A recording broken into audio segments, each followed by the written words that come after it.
हो चुका है आगाज रण का, अब युग बदलने की तैयारी है। कि हो चुका है आगाज रण का, अब युग बदलने की तैयारी है, और जीत उसी की होगी जिसका संघर्ष जारी है, इसकी मेहनत जारी है। तो हेलो मेरे प्यारे साथियों, स्वागत करता हूं मैं शुभम आप सभी का आज के हमारे इस वीडियो में।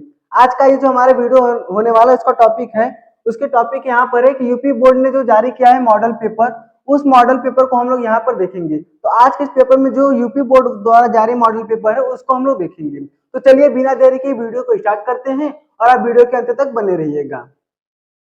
देखिए, सबसे पहले आप लोग ये जान लीजिए कि सबसे पहले क्या होता है ना, पहले पेपर का पैटर्न देख लेते हैं। हम क्या देखेंगे, सबसे पहले पेपर का पैटर्न देख लेते हैं। हम यहाँ पर सबसे पहले क्या करते हैं, पेपर का पैटर्न देख लेते हैं क्या कि किस प्रकार से जो पेपर आता है, हमारा वो कैसे होता है। सबसे पहले क्या होता है, देखिए हमारा एमसीक्यू होता है, यानी कि 20 एमसीक्यू होते हैं, जो कि कितने नंबर के होते हैं, 1 नंबर के होते हैं।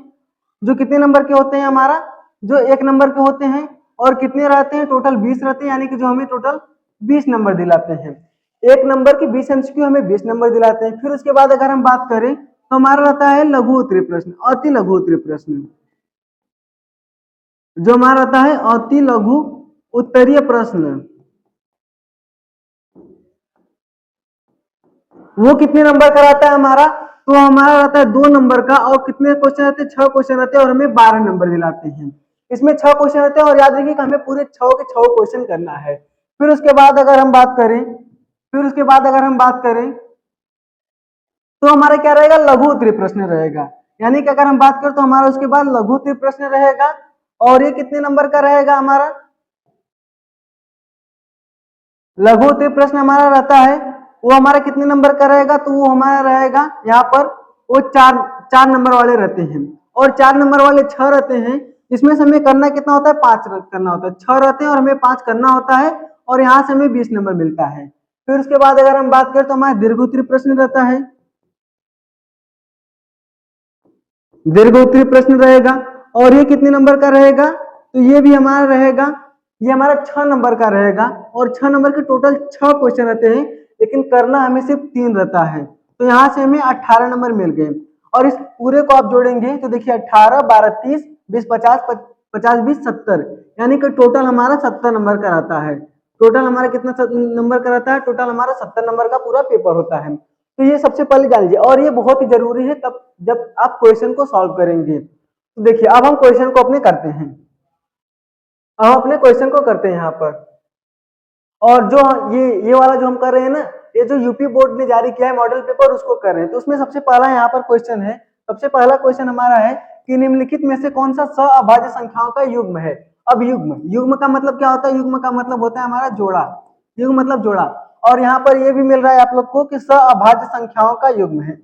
सहअभाज्य संख्या क्या होता है उसको देखिए, यहाँ पर है कि सहअभाज्य संख्याओं का युग्म है। तो पहले जान लीजिए सहअभाज्य संख्या क्या होता है। हम यहाँ पर जानेंगे पहले कि सहअभाज्य संख्या क्या होता है। सहअभाज्य संख्या, सबसे पहले आप जान लीजिए सहअभाज्य संख्या, तब तो उसका युग्म बता पाएंगे आप लोग। देखिए सहअभाज्य संख्या क्या होता है, जिसका एचसीएफ 1 हो, यानी कि जिसका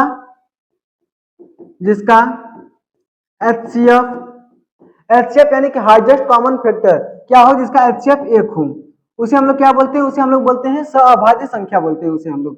देखिए इसका एचसीएफ क्या हो, 1 हो, उसे हम लोग सहअभाज्य संख्या बोलेंगे। और इसमें देखिए अब जो ऑप्शन आपको दिया है यहाँ पर है 14, 35, 31, 93, 18, 25 और 32, 62। तो इसमें से हमारा कौन सा सहअभाज्य संख्याओं का युग्म होगा।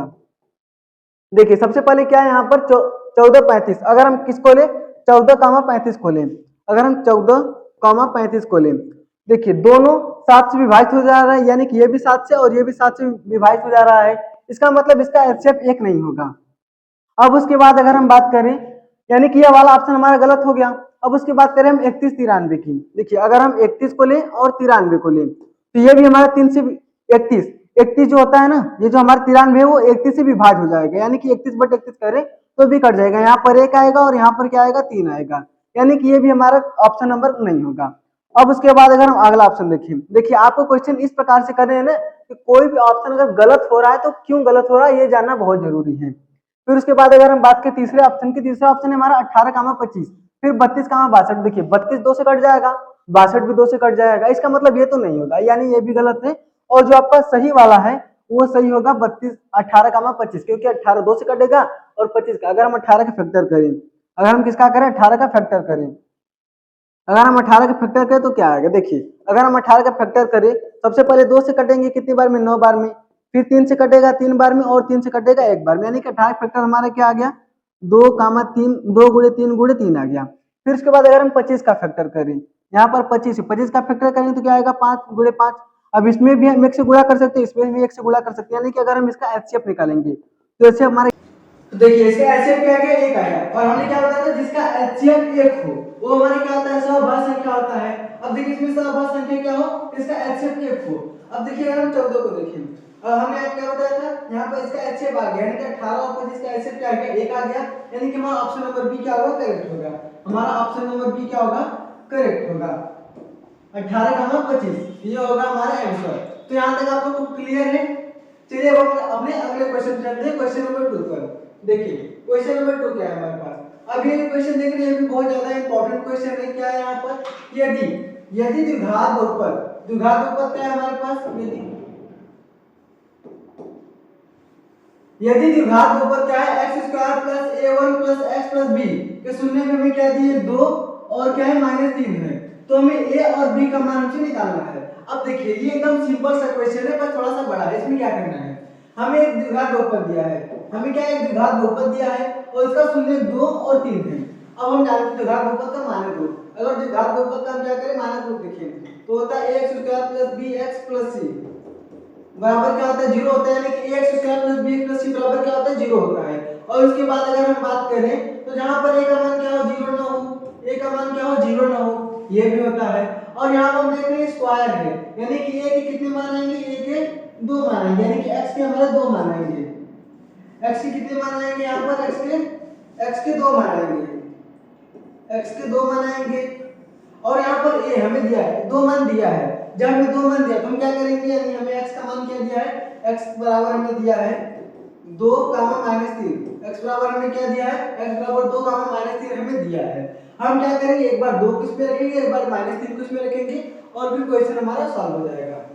देखिए हम क्या करें, अगर हम यहाँ पर 2 रखें तो है हमारा x² + a1 + x a + 1 x + b।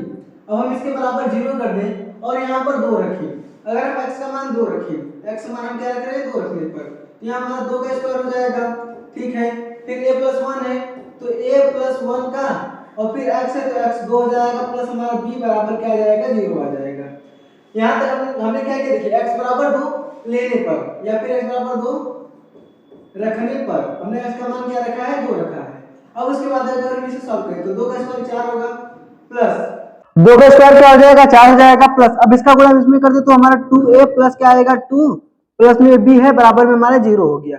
यानी कि अगर हम इसे सॉल्व करें तो क्या आएगा हमारा 2a + b प्लस, अब देखिए क्या है, 4 + 2 क्या होगा, 6 होगा, बराबर में आ गया हमारा 0 आ गया। अब हम क्या रखेंगे, x बराबर -3 लेने पर ये हमारा 1 हो गया, इसे हम इक्वेशन नंबर 1 मान लेंगे, यानी समीकरण नंबर 1 इसे हम मान लेते हैं। अब उसके बाद हम लेते हैं x बराबर -3 रखने पर, x बराबर -3 रखने पर, अब जब हम x बराबर -3 लिख रहे हैं, देखिए यहाँ पर जहां जहां x है वहां पर -3 लिख दीजिए, तो -3 का स्क्वायर हो जाएगा, प्लस में हमारा क्या है a + 1 और यहाँ पर -3 हो जाएगा, और इसे हमेशा ब्रैकेट में लिखिएगा, इस बात को आप लोग नोट कर लीजिए, प्लस b है और बराबर में हमारा 0 है। यहाँ से क्या आएगा, अब देखिए -3 का स्क्वायर क्या होगा, माइनस हमारा हट जाएगा, 3 का स्क्वायर 9 होगा, प्लस क्या है a1, इसका गुणा इसमें करेंगे, देखिए ये प्लस वाला हमारे क्या हो जाएगा, माइनस हो जाएगा, -3 का गुणा हम प्लस a में करेंगे तो क्या होगा, माइनस हो जाएगा, -3a। फिर उसके बाद अगर हम करें -3 का गुणा प्लस a में करें तो क्या आएगा, -3a आएगा, -3 आ गया, -3 का गुणा 1 में किया तो -3 आ गया, प्लस में हमारा b है तो b हो गया, बराबर में क्या आ गया, 0 आ गया। यानी कि अगर हम इसे सॉल्व करें तो -3a + b और +9 -3 तो क्या आएगा, 6 आएगा, प्लस 6 बराबर में क्या आ गया हमारा, 0 आ गया, और इसे हम इक्वेशन नंबर 2 मान लेते हैं, यानी समीकरण नंबर 2 मान लेंगे। अब इस समीकरण 1 और समीकरण 2 को हम विलोपन विधि से प्रतिस्थापन विधि से या फिर विलोपन विधि से हम इसे सॉल्व कर सकते हैं। तो हमारा विलोपन विधि बहुत ज्यादा हमारे लिए मतलब फायदेमंद होता है, तो हम विलोपन विधि से कर रहे हैं। विलोपन विधि से करने के लिए सबसे पहले क्या आपको याद रखना पड़ेगा, गुणांक बराबर होना चाहिए और चिन्ह बराबर या विपरीत रहेगा तो हम प्लस माइनस करके निकालेंगे, लेकिन सबसे पहले हमारा गुणांक बराबर होना चाहिए। तो हम देख रहे हैं b का गुणांक यहाँ पर 1 है और यहाँ पर भी b का गुणांक 1 है, तो b का गुणांक बराबर है, यहाँ पर प्लस यहाँ पर प्लस है, तो अगर हम समीकरण को घटा देंगे तो हमारा काम बन जाएगा। तो हम यहाँ पर लिखते हैं समीकरण 1 व 2 को घटाने पर, समीकरण 1 व 2 को घटाने पर, अब जब हम इसको घटाएंगे तो क्या आएगा, देखिए समीकरण 1 हमारे पास क्या है 2a प्लस बी प्लस 6 बराबर में क्या है 0 है। फिर उसके बाद देखिए तो हमारा है -3a प्लस बी प्लस 6 बराबर में क्या है 0 है। अब उसके बाद याद रखिएगा जब भी हम क्या करते हैं समीकरण को घटाते हैं तो जो नीचे वाला समीकरण रहता है ना उसका चिन्ह बदल जाता है, यानी यहाँ पर माइनस है तो प्लस हो जाएगा, ये प्लस है तो माइनस, ये प्लस है तो माइनस हो जाएगा। अब उसके बाद अगर हम सॉल्व करें, देखिए ये प्लस माइनस है तो कट जाएगा, ये प्लस माइनस से कट जाएगा, प्लस का 2a प्लस का 3a क्या आएगा 5a आएगा, 5a बराबर क्या आ गया 0 आ गया, यानी हमारा a का मान क्या आ गया, हमारा a का मान 0 आ गया। अब अपने ऑप्शन में खोजिए a का मान 0 किसका है, a का मान इसका 0 नहीं है, इसका मतलब ये भी गलत हो गया।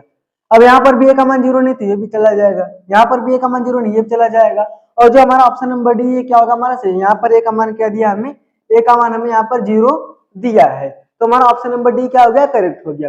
ये वाला क्वेश्चन देखिए, अब अगर आप चाहें तो b का मान भी निकाल सकते हैं, b का मान -6 कैसे आएगा, उसके लिए क्या करना पड़ेगा आपको, सबसे पहले इस a के मान को या तो आप समीकरण 1 में रखिए या समीकरण 2 में रखिए, आपका b का मान भी बहुत आसानी से आ जाएगा, यानी कि आपका b का मान -6 आएगा। आप इसे सॉल्व करके देख लीजिएगा। तो चलिए अब अपने अगले क्वेश्चन पे चलते हैं। यहाँ तक आप लोग को समझ में आ गया होगा हमने क्या किया, बस x का यानी जो हमने शून्य दिया था ना उसे हमने इसी x के मान पे रख दिया है। अब अगला क्वेश्चन हमारे पास है क्वेश्चन नंबर 3। अब ये जो क्वेश्चन देख रहे हैं ना बहुत ही ज्यादा इंपॉर्टेंट क्वेश्चन है, क्योंकि आज से पहले इस टाइप का क्वेश्चन कभी भी नहीं आया, और जब बोर्ड ने अपना ऑफिशियल मॉडल पेपर जारी किया तो उसमें इस टाइप का क्वेश्चन दिया, और ये किसी रेफरेंस बुक का क्वेश्चन है। लेकिन तो देखिए जब अब बोर्ड ने रेफरेंस बुक से भी क्वेश्चन उठाए हैं अपने मॉडल पेपर में, तो इसका मतलब इस टाइप का क्वेश्चन आएगा ही आएगा। और ये जो क्वेश्चन देख रहे हैं यहाँ पर है कि n² - 1 8 से विभाज्य है, n² - 1 अगर 8 से विभाज्य है तो n है एक, क्या है n पूर्णांक है, विषम संख्या है, प्राकृतिक संख्या है, सम संख्या है, n इसमें से क्या है। तो हम देखिए इसमें इसके लिए सबसे पहले हम क्या करेंगे, हम सबसे पहले जानते हैं हमारा पूर्णांक क्या होता है। अगर हम बात करें किसकी, पूर्णांक की बात करें, तो इसके बाद अगर हम बात करें किसकी, प्राकृतिक संख्या की, हम बात करते हैं किसकी, प्राकृतिक संख्या की। हम देखिए पूर्णांक को देखेंगे, प्राकृतिक संख्या दी जो हमें दिया है वो जान लें, क्योंकि ये क्या है ना जानना बहुत ही जरूरी है। प्राकृतिक संख्या हो गया, फिर उसके बाद सम संख्या की बात करें, और फिर उसके बाद हमारा क्या है विषम है। देखिए पूर्णांक क्या होता है, पूर्णांक यानी जिसमें धनात्मक, ऋणात्मक, शून्य तीनों हो उसे हम पूर्णांक बोलते हैं। यानी कि अगर इसमें देखें इसमें हमारा -2 आएगा, -1 आएगा, 0 आएगा, 1 आएगा, 2 आएगा, ऐसे अनंत तक रहेगा, इधर भी क्या रहेगा अनंत तक रहेगा। अगर प्राकृतिक संख्या की बात करें तो प्राकृतिक जिसमें 1 हो, 2 हो, 3 हो, 4 हो, ऐसे क्या हो अनंत तक हो, वो हमारे प्राकृतिक संख्या होती है। सम क्या होता है, जो 2 से विभाज्य हो, यानी कि हमारा 2 हो, 4 हो, 6, 8, ये क्या हो अनंत तक हो, उसे हम सम संख्या बोलते हैं। विषम संख्या क्या होता है, जो 1 से शुरू हो, जिसमें जो 2 से विभाजित न हो, जो 2 से विभाजित न हो, तो 1, 3, 5, 7 ऐसे हमारे क्या है वो विषम संख्या है। अब बोल रहा है कि n² - 1 8 से विभाजित है। अब इसमें से हम कोई संख्या उठाएंगे और उसे 8 से विभाजित करेंगे। तो जैसे सपोज कीजिए हम n बराबर 2 ले लेते हैं, सबसे पहले n बराबर हम सबसे पहले 2 लेते हैं, n बराबर अगर हम 2 लें तो n बराबर 2 लेने पर अगर हम n बराबर 2 लें तो क्या आएगा हमारा, देखिए हमारा क्वेश्चन के n² - 1 8 से विभाजित है। अगर हम n बराबर 2 ले तो 2 का स्क्वायर करेंगे, -1 करेंगे, 2 का स्क्वायर 4, -1 बराबर क्या आएगा 5 आएगा, -1 बराबर क्या आ गया हमारा 5 आ गया। यानी कि देखिए अगर जब हम n बराबर 2 तो 5 8 से विभाज्य है, 5 तो 8 से विभाज्य नहीं है, चलिए ठीक है। अब हम 2 को हटाते हैं, अगर हम n बराबर 6 लें तो n बराबर 6 लेने पर n बराबर 6 लेने पर अगर हम n बराबर 6 लें तो हम n² - 1 की जगह पर क्या रखेंगे 6 रखेंगे, तो 6 का स्क्वायर -1 हो जाएगा। क्या होगा, यहाँ पर n का मान 6 रखा है, 6 का स्क्वायर कर दिया -1, 6 का स्क्वायर क्या होता है 36 -1 क्या आ गया 35 आ गया। अब बताइए जो 35 आया है 35 के 8 से विभाज्य है? नहीं, ये तो 35 भी 8 से विभाज्य नहीं है। अगर हम पूर्णांक की बात करें तो पूर्णांक में भी 6 आता है, प्राकृतिक संख्या में भी 6 आता है और सम में भी 6 आता है, यानी कि इन तीनों में हमारा 6 कहीं ना कहीं आता ही है। इसका मतलब हमारा ना तो पूर्णांक होगा यानी कि पूर्णांक भी नहीं होगा।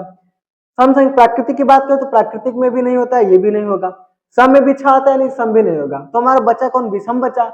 विषम हमारे 6 से विभाज्य होगा, यानी कि हमारा ऑप्शन नंबर सी क्या होगा, करेक्ट होगा।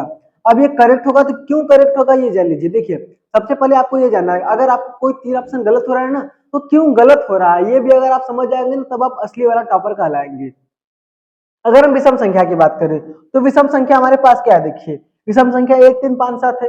मान लीजिए कि सपोज कीजिए हम 5 लेते हैं, n बराबर अगर हम क्या लें, n बराबर 5 लेने पर, n बराबर 5 लेने पर, क्योंकि एक विषम संख्या है। अब देखिए आप सोच रहे कि 5 हमारा प्राकृतिक संख्या तो भी है, लेकिन अगर 5 अगर आ रहा है तो प्राकृतिक संख्या 6 भी तो है, 6 तो नहीं आ रहा है ना, लेकिन विषम संख्या में 5 आ रहा है। अगर हम 5 लें तो हम क्या करें, n स्क्वायर -1 है, n की जगह पर अगर हम 5 का स्क्वायर करें -1 करें तो 5 का स्क्वायर क्या होता है 25 होता है, -1 करें तो क्या आएगा 24, और 24 को अगर हम 8 से विभाजित करें तो क्या आएगा 3 आएगा। यानी कि इसका मतलब हम देख रहे हैं हमारा 24 जो है 8 से विभाजित है, यानी कि विषम संख्या अगर मिले तो वो 8 से विभाज्य है। यदि n है, n क्या हमारी एक विषम संख्या, जब भी हम विषम संख्या लेंगे और n स्क्वायर में स्क्वायर करेंगे तो 8 से विभाज्य हो जाएगा।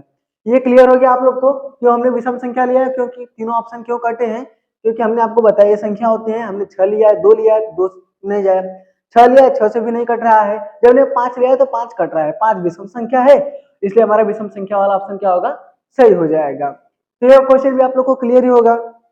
अब चलिए हम अपने अगले क्वेश्चन पे चलते हैं। तो देखिए हमारा जो अगला क्वेश्चन है, जो हमारा अगला क्वेश्चन नंबर 5 है। अगला क्वेश्चन कौन सा हमारा, क्वेश्चन नंबर 5 है। अब देखिए क्वेश्चन नंबर 5 में क्या कर रहा है कि एक शून्येतर परिमेय संख्या और अपरिमेय संख्या का गुणनफल होता है। अब देखिए ये क्वेश्चन कभी कभी ना सबसे पहला क्वेश्चन ही आता है, क्योंकि अगले साल अगर हम 2023 की बात करें 24 की बात करें तो सबसे पहले इसी टाइप का क्वेश्चन आपको मिलेगा कि परिमेय संख्या और अपरिमेय संख्या से रिलेट करके क्वेश्चन आएगा। अब पूछ रहा है कि एक परिमेय संख्या और एक अपरिमेय संख्या का गुणनफल होता है, तो इस टॉपिक को आप नोट कीजिए जो हम आपको बता रहे हैं अभी यहाँ पर, जो हम आपको बात अभी यहाँ पर बताएंगे उसको आप नोट कीजिए। पहला परिमेय क्या है, पहला परिमेय और अपरिमेय, परिमेय और अपरिमेय क्या करें, अगर हम इसका गुणा करें, भाग करें, जोड़ करें, घटाना करें, इन चारों में से कुछ भी करें, हमें क्या प्राप्त होगा, हमें हमेशा अपरिमेय ही प्राप्त होगा, हमें हमेशा अपरिमेय ही प्राप्त होगा। देखिए अगर हम परिमेय का गुणा परिमेय से करें तो परिमेय का गुणा अपरिमेय से करें तो अपरिमेय प्राप्त होगा, परिमेय का भाग अपरिमेय से करें तो भी अपरिमेय प्राप्त होगा, परिमेय को अपरिमेय में जोड़े तो भी अपरिमेय प्राप्त होगा, और परिमेय को अपरिमेय में घटाए तो भी हमें अपरिमेय ही प्राप्त होगा। यानी कि हमारा हम देख रहे हैं यहाँ पर ऑप्शन क्या है, सदैव परिमेय संख्या, सदैव परिमेय संख्या, सदैव अपरिमेय संख्या, परिमेय अपरिमेय दोनों और एक, यानी कि हमारा यहाँ पर क्या है गलत हो रहा है, ये हमारा गलत जाएगा, परिमेय तो होगा नहीं, एक तो कभी आएगा नहीं, यानी कि ऑप्शन नंबर हमारा कौन सा सही होगा, हमारा ऑप्शन नंबर ये हमारा क्या होगा, सही होगा, सदैव अपरिमेय संख्या होगी। यानी कि इसको आप लोग नोट कीजिएगा, इसको क्या कीजिएगा आप लोग नोट कीजिएगा, और ये बहुत ही इंपॉर्टेंट पॉइंट है कि अगर हम परिमेय का परिमेय में गुणा करें, जोड़ करें, घटाना करें, भाग करें, कुछ भी करें, हमें हमेशा अपरिमेय ही प्राप्त होगा। तो ये भी क्लियर हो गया होगा। तो अब इसके बाद हम चलते हैं अगले क्वेश्चन पर। अगला क्वेश्चन देखिए, अब जो क्वेश्चन देख रहे हैं ना ये कुछ अलग टाइप से क्वेश्चन मिलेंगे, क्योंकि इसमें कथन और विकल्प वाले हैं। कथन और कारण आपको दोनों दिया रहेगा, अभिकथन और कारण वाले क्वेश्चन इस बार जरूर से जरूर ही आएंगे, और सातों सेट में आएंगे, ऐसा कोई नहीं कि कोई एक दो सेट में आए, सातों सेट में अभिकथन और कारण वाले क्वेश्चन आएंगे ही इस बार, सभी पेपर में आएंगे। मैथ के पेपर में कैसे, देखिए यहाँ पर है कि द्विघात समीकरण के बारे में निम्न कथनों पर विचार कीजिए एवं दिए गए विकल्पों में से उत्तर का चयन कीजिए। अब देखिए हमें क्या है, इस पे विचार करना है, कथन पे विचार करना है और विकल्पों में से सही उत्तर का चयन करना है, कौन सा हमारा सही होगा। अब देखिए यहाँ पर क्या है, समीकरण के दो भिन्न वास्तविक मूल के होते हैं यदि, यदि क्या है यहाँ पर है, बी स्क्वायर छोटा है किससे, बी स्क्वायर। देखिए इसके लिए सबसे पहले आप लोग एक नोट लिख लीजिए। इसके लिए सबसे पहले क्या कीजिए, आप लोग एक नोट को लिख लीजिए। नोट क्या है, यानी कि हमारा डी बराबर क्या होता है, बी स्क्वायर माइनस 4ac होता है। डी बराबर क्या होता है, बी स्क्वायर माइनस 4ac होता है। डी का मान क्या होता है, बी स्क्वायर माइनस 4c। अगर डी छोटा है किससे, जीरो से, कंडीशन, तीन कंडीशन यहाँ पर बनेंगी, तीन कंडीशन बनेगी यहाँ पर। सबसे पहले क्या होगा, डी का मान जीरो से छोटा होगा, या फिर डी का मान बराबर होगा जीरो से, या डी का मान बड़ा होगा जीरो के। अब देखिए अगर हम बात करें डी का मान छोटा होगा जीरो से, जीरो से छोटा होगा तो क्या होगा, माइनस में होगा, यानी क्या होगा, -1 होगा। इसे देखिए क्या होगा, -1 होगा, -1 होगा, -2 होगा, -3 होगा। यानी जब भी माइनस में मान है, जब भी क्या माइनस में मान है, इसका मतलब वो हमारा काल्पनिक होगा। सबसे पहले बात कीजिएगा, वो हमारा क्या होगा, काल्पनिक होगा।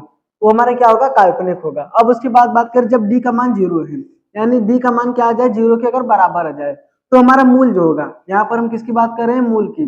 जो हमारा मूल होगा वो क्या होगा, यहाँ पर जब डी का मान छोटा हो जाएगा जीरो से तो काल्पनिक होगा। जब डी का मान जीरो के बराबर हो जाए तो क्या होगा, हमारा मूल वास्तविक होगा। क्या होगा, वास्तविक होगा। और क्या होगा, समान होगा, वास्तविक और समान होगा। लेकिन जब डी का मान बड़ा हो जाए जीरो से, यानी कि 1 2 3 4 5 कुछ भी आए, तब क्या होगा, हमारा मूल जो होगा हमारा वो काल्पनिक, वो हमारा वास्तविक होगा। लेकिन वो तो हमारा वास्तविक होगा, लेकिन लेकिन क्या होगा, असमान होगा, वास्तविक और असमान। और इस बात को जो हमने यहाँ पर नोट में लिखा है, देखिए इस बात को आप जरूर से याद रखिएगा, चाहे नोट लिखे चाहे सिक्का, लेकिन इस बात को बस याद रखिएगा कि जब ऐसा आए, जब डी बराबर बी स्क्वायर माइनस 4ac, और इस टाइप के क्वेश्चन भी जरूर आएंगे ही। इस टाइप का क्वेश्चन देखिए, जब आपको कॉन्सेप्ट पता रहेगा ना, जब 1 नंबर में आए, 2 नंबर में आए, 4 नंबर में, 6 नंबर में आए, आप आसानी से कर लेंगे।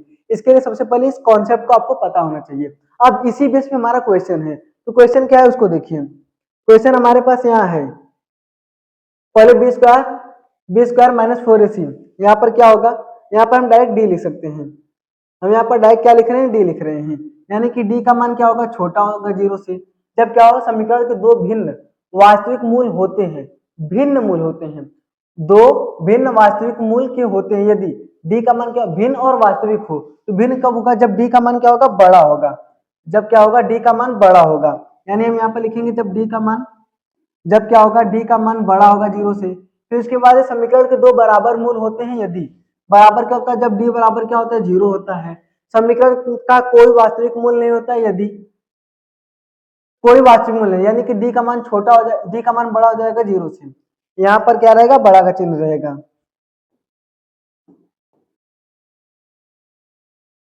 यहाँ पर रहेगा जब डी का मान क्या हो, यहाँ पर जब वास्तविक मूल नहीं होता है, वास्तविक का मूल नहीं होता है, इसका मतलब क्या होता है, काल्पनिक होता है। यानी डी छोटा हो जाएगा जीरो से, और जीरो से छोटा होगा तो हमारा क्या होगा, माइनस में होगा। और ये हमारा क्या रहेगा, डी जब बड़ा रहेगा। फिर उसके बाद है समीकरण का दो से अधिक वास्तविक मूल होते हैं। अब दो से अधिक वास्तविक मूल तो हमारा कोई होता ही नहीं है, और यहाँ पर कुछ इस प्रकार से दिया है, इस प्रकार से दिया है। तो ये आपको क्वेश्चन में पहले से दिए रहेंगे। अब उसको क्या करना है, आपको ना ऑप्शन में रखना है। तो उसको सबसे पहले आपको क्या करना है ना, सबसे पहले आपको ऑप्शन चूज करना है, कौन सा सही होगा, कौन सा सही होगा। देखिए हमारा पहला वाला हम देख रहे हैं सही है, पहला वाला हमारा क्या है, पहला वाला सही है, दूसरा भी सही है, तीसरा भी सही, लेकिन हमारा चौथा वाला सही नहीं है। यहाँ पर बोल रहा है केवल पहला और दूसरा सही है, नहीं ये तो नहीं होगा। केवल दूसरा तीसरा, ये भी नहीं होगा, क्योंकि हम देख रहे हैं कि केवल दूसरा तीसरा नहीं, हमारा पहला भी सही है। इसमें तीसरा चौथा, चौथा तो हमारा सही है नहीं है, तो ये भी हमारा गलत हो जाएगा। और डी वाला केवल पहला दूसरा और तीसरा सही है, तो ये हमारा क्या होगा, ऑप्शन सही। यानी कि हम जो डी वाला देख रहे हैं, हमारा पहला भी सही, दूसरा भी सही, तीसरा भी सही है, इसलिए डी वाला क्या होगा, हमारा सही हो जाएगा। अब देखिए इस टाइप के क्वेश्चन जरूर आएंगे, इसलिए आपको कॉन्सेप्ट पता होना चाहिए। अगर आपको वो कॉन्सेप्ट नहीं पता हो तो आप इस टाइप के क्वेश्चन को नहीं करते, और कहीं ना कहीं गलत भी कर सकते थे। फैक्ट ये भी थी। इसमें क्या है, डी का मान जब बराबर होगा जीरो के, जब डी का मान क्या होगा, जीरो के बराबर होगा, डी का मान छोटा होगा जीरो से, डी का मान बड़ा होगा जीरो से, ये यहाँ पर कॉन्सेप्ट था। अब उसके बाद चलते हैं हम अगले क्वेश्चन पर। तो अगला क्वेश्चन हमारा कौन सा है, तो देखिए आप अपना देखते हैं हम क्वेश्चन नंबर 7। क्वेश्चन नंबर 7 क्या है यहाँ पर, कि समांतर श्रेणी -5 -5/2 0 5/2 का 11वां पद होगा। और हमसे 11वां पद यानी कि समांतर श्रेणी से क्वेश्चन आया है, और 11वां पद यानी कि an, हमसे किसका मान पूछ रहा है, an का मान पूछ रहा है। तो सबसे पहले हम क्या करेंगे, यहाँ पर अपनी एपी को लिख लेंगे। हम सबसे पहले क्या करते हैं, अपनी एपी को लिख लेते हैं। हम लिखेंगे यहाँ पर एपी। एपी क्या दिया हमें, देखिए -5 कॉमा -5/2 कॉमा क्या है 0 कॉमा 5/2, यानी कि हमें अब यहाँ पर देखिए क्या है, हमें इसका मान दिया है। ये हमारे पास एपी दी गई है, ये हमारे पास क्या है, एक एपी दी गई है। हम इसमें सबसे पहले क्या निकालेंगे, प्रथम पद। प्रथम पद को हम किससे लिखते हैं, ए से लिखते हैं। प्रथम पद को हम किससे लिखते हैं, ए से लिखते हैं। वो क्या है, जो हमारी श्रेणी की पहला पद होता है उसे हम प्रथम पद कहते हैं। वो है हमारे पास -5। अब उसके बाद बात करेंगे किसकी, सार्वंतर की। हम बात करें किसकी, सार्वंतर की। तो सार्वंतर को हम किसे लिखते हैं, स्मॉल डी से। सार्वंतर निकालते कैसे, सार्वंतर का फॉर्मूला होता है A2 - A1, यानी कि दूसरे पद से अगर हम पहला पद घटा दें, या फिर सीधा समझिए अगले पद से पहला पद घटा दें, तो अगला पद अगर हम इसको ले तो इसमें से इसको घटाएंगे, अगर हम इसको ले तो इसमें से इसको घटाएंगे, अगर हम इसको ले तो इसमें से इसको घटा देंगे। अब कहीं से अगले पद से पहला पद बस घटाना है, तो आप -5/2 -5 कीजिए, तो माइनस क्या होगा, प्लस जाएगा। अगर आप 5/2 करें, हम यहाँ से ले रहे हैं 5/2 -0 करें, तो हमारे पास क्या आएगा, तो भी हमारे पास 5/2 ही आएगा, यानी कि हमारा इसका मान भी आ गया, डी का मान आ गया, सर्वंतर का मान 5/2 आ गया। अब सपोज कह रहे ए11 का मान पूछ रहा है, ए11 का मान पूछ रहा है, और इसके लिए हम सूत्र जानते हैं। सूत्र क्या होता है, देखिए जो हमारा सूत्र होता है, सूत्र क्या होता है, ए एन बराबर ए plus N -1 into D. A N बराबर ए प्लस एन -1 इंटू डी, जहां पर ये हमारा प्रथम पद होता है, ए एन 11वां पद यानी कि एनवां पद होता है, ए एन क्या होता है, एनवां पद होता है, डी सार्वंत होता है, एन क्या होती है, पदों की संख्या। अब ए एन का मान पूछ रहे हैं कि एक ए एन का मान क्या है, 11 है। ए का मान हमने कितना दिया है, यहाँ पर -5 दिया, तो यहाँ पर हम क्या रखेंगे, -5 रखेंगे, प्लस एन का मान क्या है 11 -1 का मान क्या है डी है, और 1 का 1 रख दिया, डी डी का मान हमने क्या निकाला 5/2, तो हम यहाँ पर क्या रखेंगे 5/2 रख देंगे। अब उसके बाद अगर हम इसे सॉल्व करें तो ए11 बराबर क्या होगा, देखिए -5 प्लस 11 में से 10 जाएगा, कितना बचेगा, 11 में 1 जाएगा तो हमें 10 बचेगा, यानी कि 10 गुणे 5/2 हो गया। ये इससे कट जाएगा कितनी बार में, 5 बार में, यानी कि अगर हम A11 निकाले तो क्या आएगा -5, और 5 बचे क्या होगा, 5 बचे 25 हो जाएगा, 5 बचे 25, यानी कि A11 का मान क्या आ गया हमारे पास, A11 का मान -5 प्लस 25 का क्या आएगा, 20 आएगा। A11 का मान क्या आ गया हमारे पास, 20 आ गया, यानी कि हम देख रहे हैं हमारा कौन सा ऑप्शन सही है, तो ऑप्शन नंबर बी हमारा क्या है, करेक्ट है। ऑप्शन नंबर बी हमारा क्या है, करेक्ट है। हमारा -11वां पद क्या आएगा, -20 आएगा। तो अगर देखिए आप इसी क्वेश्चन को 4 नंबर के लिए करें, तो उसके बाद आप अगर लिख देंगे कि अतः, क्या लिखेंगे, अतः एपी का 11वां पद, एपी का 11वां पद क्या होगा, 20 होगा। अगर आप ऐसे लिख देंगे तो एग्जामिनर क्या होगा ना, बहुत प्रभावित होगा आपकी इससे। हम यहाँ पर सिर्फ क्वेश्चन नहीं करने आए हैं, हम यहाँ पर सिर्फ क्वेश्चन नहीं करने, हम आपको ये भी बताने आए हैं कि अगर आप क्वेश्चन को कर रहे हैं तो आप किस मेथड से करें ताकि आपको अधिक से अधिक नंबर मिल जाए, और कहीं पर अगर 1-2 नंबर कट भी रहा है ना तो वो भी हम बचा लें, वो भी क्या करें, हम बचा लें। तो ये क्वेश्चन में क्या था, इस टाइप का क्वेश्चन देखिए आपने पहले किया है, इस टाइप का क्वेश्चन आपकी बुक में भी है, एनसीईआरटी के बुक में भी है, लेकिन बस यहाँ पर क्या है, अंक बदला हुआ है। हमने सबसे पहले जब हम आपको सिलेबस कवर करा रहे हैं तो हम बोले देखिए इस टाइप का क्वेश्चन आएगा और क्या होगा, बस डिजिट चेंज रहेगा, यानी कि बस अंक चेंज रहेगा। अब देखिए क्वेश्चन उसी टाइप का आ रहा है लेकिन क्या है, डिजिट चेंज है, तो आप कॉन्सेप्ट पर ध्यान दीजिए, क्वेश्चन पर नहीं। अब चलिए अपने अगले क्वेश्चन पर चलते हैं। अगला क्वेश्चन हमारा कौन सा होगा, क्वेश्चन नंबर 8। क्वेश्चन नंबर 8 क्या कहते हैं हमसे, यहाँ पर क्वेश्चन नंबर 8 को देखिए, क्वेश्चन नंबर 8 हमसे कहता है यहाँ पर, क्वेश्चन नंबर 8 क्या कह रहा है, बिंदु बिंदु -4,0 और 4,0, -4,0, 4,0 और 0,3 निम्नलिखित के शीर्ष हैं। शीर्ष का मतलब क्या होता है, कोना। अगर हम कोई एक त्रिभुज बनाए तो उसका कोना, अब कौन, समकोण त्रिभुज है, समद्विबाहु त्रिभुज है, समबाहु त्रिभुज है, विषमबाहु त्रिभुज है। अब इसके लिए सिंपल से आपको क्या करना है ना, सबसे पहले आप इसके लिए क्या करेंगे, इसके लिए सबसे पहले आप इस तीनों के बीच की दूरी निकालेंगे। तो यहाँ पर सब में देखिए त्रिभुज की बात हुई है, सब में किसकी बात है, सब में त्रिभुज की बात हुई है, तो हम क्या बनाएंगे, पहले सबसे पहले त्रिभुज बनाएंगे। चलिए हम सबसे पहले क्या करते हैं, त्रिभुज बना लेते हैं। अगर हम सबसे पहले क्या करें, अगर कोई त्रिभुज बना ले, सपोज कीजिए कि हमारा क्या एक त्रिभुज है, ये हमारा क्या है, एक त्रिभुज है, ये हमारा त्रिभुज हो गया। इसको थोड़ा सा मोटा कर देते हैं ताकि आप लोग को आसानी से दिखे। अब उसके बाद हम क्या करते हैं, हम इसके शीर्ष लिख देते हैं। इसके शीर्ष हम इसे ए मान लेते हैं, इसको बी मान लेते हैं और इसको क्या करते हैं सी मान लेते हैं। अब ए का निर्देशांक हमें क्या दिया -4, 0। बी का निर्देशांक क्या है 4, 0 और सी का निर्देशांक हमें 0, 3 है। 0, 3 है, ये इसका निर्देशांक हमें दिया हुआ है। अब हम सबसे पहले क्या करेंगे, इन तीनों के बीच की दूरी निकालेंगे। तो हम जानते हैं दूरी सूत्र, हम दूरी सूत्र जानते हैं, लिखेंगे यहाँ पर हम दूरी सूत्र। दूरी सूत्र क्या होता है, अंडर रूट में x2 - x1 का whole square plus y2 - y1 का होल स्क्वायर। ये हमारे क्या होता है, दूरी सूत्र होता है x2 - x1 का whole square plus y2 - y1 का होल स्क्वायर। अब हम इसे अगर हम इसे x1 x2 माने और इसे y1 y2 माने तो हम पहले AB के बीच की दूरी निकालते हैं। अब हम यहाँ पर लिखेंगे AB के बीच की दूरी, AB के बीच की दूरी। तो अगर हम AB के बीच की दूरी निकालें तो x2 - x1, हम इसमें से किसी को x2 और किसी को x1 मानते हैं, तो हम इसे x1 x2 मानते हैं, इसे y1 और y2 मानते हैं। तो सबसे पहले क्या x2 - x1, तो x2 -4 यानी कि x2 क्या है हमारे पास -4 है, कॉमा x1 क्या है 4 है, तो क्या होगा यहाँ पर x2 यानी -4, x1 क्या है 4 है, x2 - x1 फिर इसका whole square plus y2 - y1, y2 क्या है 0 है, y1 क्या है 0 है, तो हम यहाँ पर इसे लिखेंगे 0 - 0 का होल स्क्वायर। अगर हम 0 - 0 का होल स्क्वायर करें तो हमें 0 ही प्राप्त होगा, यानी कि अगर हम इसके बीच की दूरी निकाले, देखिए -4 क्या होगा -8 होगा और -8 का स्क्वायर करेंगे हम तो क्या आएगा 64 आएगा, यानी कि अगर देखिए हम 8 यहाँ पर क्या आएगा -8 और इसका अगर हम स्क्वायर करें -8 का स्क्वायर करें तो हमें क्या मिलेगा 64 मिलेगा, 64 मिलेगा, करड़ी में 64 मिलेगा। अब करड़ी में 64 का मान क्या होता है हम जानते हैं क्या होता है 8 होता है।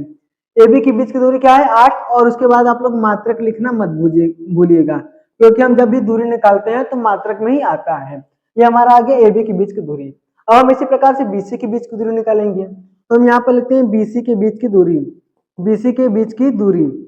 अब BC के बीच की दूरी क्या है, ये हमारा B और ये हमारा C हो गया। अब हम इसे x1 y1 और इसे x2 y2 मानते हैं, तो x2 - x1 सबसे पहले क्या है हमारा x2 - x1, तो x2 हमारा क्या है देखिए 0 माइनस x1 क्या है 4 है, तो x1 को हम 4 मान लेंगे, इसका होल स्क्वायर कर देंगे प्लस y2 - y1, y2 क्या है 3 और y1 क्या है 0, तो यहाँ पे लिखते हैं 3 - 0 और इसका होल स्क्वायर कर देते हैं बराबर। अब हम इसको सॉल्व करते हैं, क्या आएगा देखिए 0 - 4 करेंगे तो क्या आएगा हमारे पास 0 - 4 आएगा, 4 का स्क्वायर क्या होता है 16 होता है, 4 का स्क्वायर क्या होता है 16 होता है प्लस। अब यहाँ पर देखिए 3 है और यहाँ पर क्या है 0 है, 3 - 0 करेंगे 3 आएगा और 3 का स्क्वायर करेंगे तो हमें क्या मिलेगा 9 मिलेगा, 16 9 क्या होगा 25 होगा और करड़ी में 25 का मान क्या होता है 5 होता है, तो हम यहाँ पर क्या लिख देंगे 5 और उसके बाद मात्रक लिख देंगे। अब हमें AB के और BC का पता चल गया, इसी प्रकार हम AC का भी निकाल लें। तो अगर हम AC का निकालें तो AC के बीच की दूरी, AC के बीच की दूरी क्या होगी देखिए, अब हम इसे x1 y1 इसे x2 y2 मानते हैं, तो हम x2 - x1 करेंगे तो 0 माइनस क्या होगा 4 होगा, 0 फिर -4 है 0 उसके बाद माइनस, ये एक माइनस हो गया और वहां माइनस है तो माइनस माइनस क्या होगा प्लस हो जाएगा, 0 + 4 का स्क्वायर प्लस। अब हम y2 - y1 करें तो यहाँ पर 3 - 0 है, 3 - 0 है, इसका स्क्वायर करें तो यहाँ पर देखिए यहाँ पर 0 + 4 करो तो भी 4 आएगा, 4 का स्क्वायर क्या होगा 16 होगा प्लस 0 3 - 0 करो तो 3 ही आएगा और 3 का स्क्वायर करो तो 9 होगा बराबर। यहाँ पर भी क्या आ गया 25 आ गया और 25 का क्या निकलेगा 5 मात्रक निकलेगा, 25 का क्या निकलेगा हमारा 5 मात्रक निकलेगा। अब हम यहाँ पर देख रहे हैं BC के बीच की दूरी क्या है 5 मात्रक है, AC के बीच की दूरी क्या है BC के बीच की दूरी 5 मात्रक है, AC के बीच की दूरी 5 मात्रक है और ये हमारा 8 है, यानी कि हम देख रहे हैं हमारा ये भुजा और ये भुजा क्या है दोनों आपस में बराबर हैं और हम जानते हैं समद्विबाहु त्रिभुज जो होता है उसकी दो भुजा बराबर होती है। समकोण त्रिभुज यानी कि जिसमें एक कोण 90 डिग्री का हो, समबाहु त्रिभुज जिसकी सभी भुजा बराबर हो, समद्विबाहु जिसकी दो भुजा बराबर हो और विषमबाहु क्या होता है जिसकी कोई भी भुजा बराबर न हो, यानी कि समद्विबाहु त्रिभुज हमारा ये दिख रहा है क्योंकि इसके बीच की दूरी 5 और 5 ये भी है, तो हमारा ऑप्शन नंबर सी क्या होगा करेक्ट हो जाएगा यहाँ पर। ऑप्शन नंबर सी हमारा क्या हो जाएगा, करेक्ट हो जाएगा। समद्विबाहु त्रिभुज, तो ये क्लियर हो गया। सबसे पहले क्या करेंगे, जितनी बिंदु दे रहेंगे सबसे पहले हम क्या करेंगे, उसके बीच की दूरी निकालेंगे। और जब हम उसके बीच की दूरी निकालेंगे तो उसके बाद हम क्या करेंगे ना, दूरी निकालने के बाद हम देख रहे हैं कि कौन सा आ रहा है। और ये जितने भी त्रिभुज है सबकी कसौटी आपको पता होना चाहिए। कसौटी का मतलब जैसे समकोण त्रिभुज 90 डिग्री होता है, समबाहु तीनों भुजा बराबर, समद्विबाहु कोई दो भुजा बराबर, विषमबाहु कोई भी भुजा बराबर नहीं। यानी कि हमारा हो गया समद्विबाहु। और यहाँ पर हम देख रहे हैं कि ये भी 5 मात्रक है और ये भी हमारा क्या है, 5 मात्रक ही है। 5 मात्रक और ये क्या है, 5 मात्रक। यहाँ तक क्लियर हो गया।